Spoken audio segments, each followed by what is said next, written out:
Salut, dans cette capsule vidéo, on parle nombre complexe, on va revoir, ou voir plutôt, les différentes formes d'un nombre complexe. Donc pour l'instant, vous connaissez la forme algébrique. Alors premier point de cours, la forme algébrique qui nous intéresse dans la question 1 de cet exercice, mettre le nombre complexe z indice 1 égale 2 sur 1 plus 6 sous forme algébrique. Eh bien la forme algébrique, c'est la forme a plus ib. Donc ça déjà, impératif, a et b ce sont des nombres réels, et donc i c'est le nombre complexe dont le carré vaut moins 1. Donc a plus i fois b. C'est parti pour cette première question. Donc comment faire pour mettre z1 sous forme algébrique? Eh bien on a recours à un artifice de calcul qu'on appelle la quantité conjuguée.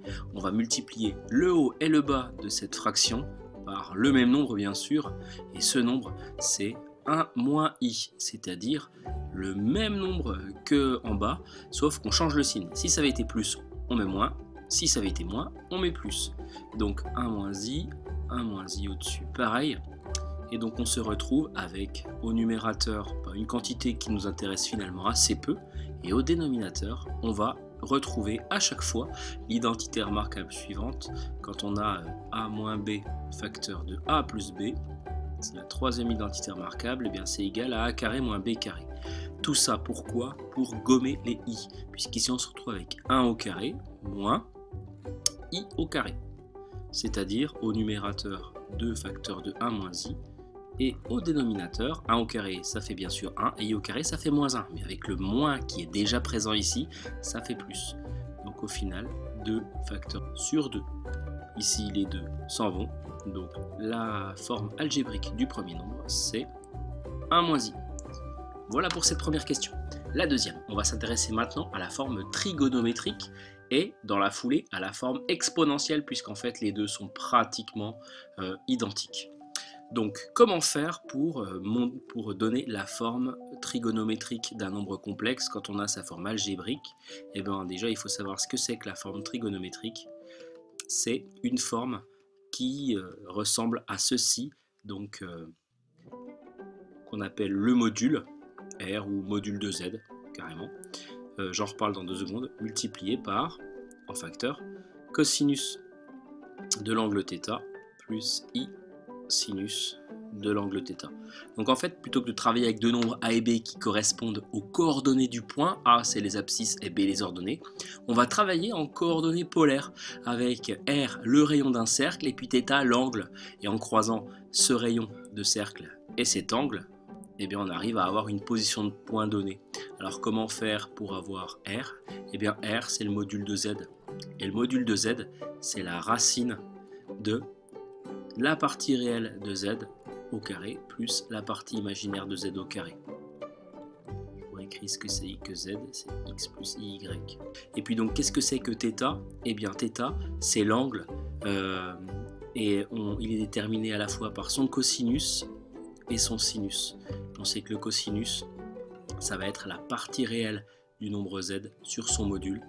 Je vais remettre petit a. Et puis le sinus c'est la partie imaginaire sur le module. Alors concrètement, comment ça se passe quand on a un nombre z2 qui est égal à 1 plus i par exemple? Alors la partie réelle c'est 1, la partie imaginaire c'est 1 aussi, ce qui est devant i.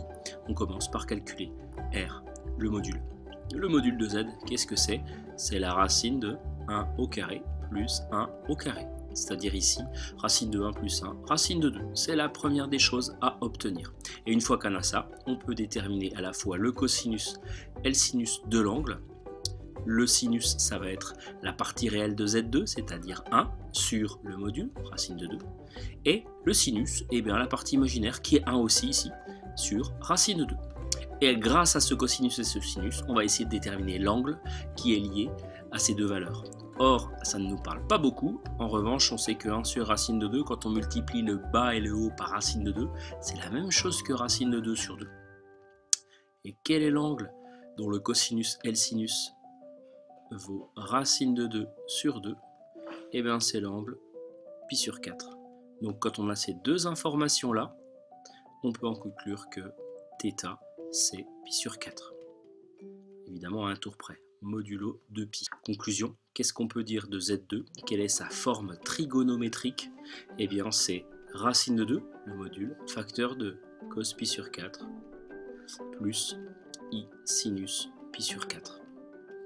Voilà pour la forme trigonométrique. Évidemment, tout ça, c'est à retravailler, à revoir en mettant sur pause. Et donc, quand on a la forme trigonométrique, comment faire pour avoir la forme exponentielle? Point de cours, la forme exponentielle, pour l'obtenir, il faut juste écrire le module devant, exponentielle iθ. Donc quand on a déjà r et θ, c'est-à-dire quand on a déjà la forme trigonométrique, c'est un jeu d'enfant. Qu'est-ce qu'on peut dire du coup de Z2? Eh bien c'est également racine de 2 exponentielle i pi sur 4. Exponentielle de ce nombre Z2.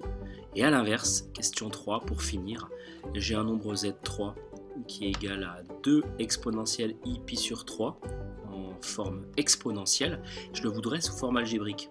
On va déjà transiter par la forme trigonométrique, ça fait donc 2 exponentielle, plutôt cosinus, pardon, pi sur 3 plus i sinus pi sur 3. Et comment faire pour passer à la forme algébrique? Et bien là c'est enfantin, il suffit juste de prendre sa calculatrice ou de connaître les valeurs par cœur.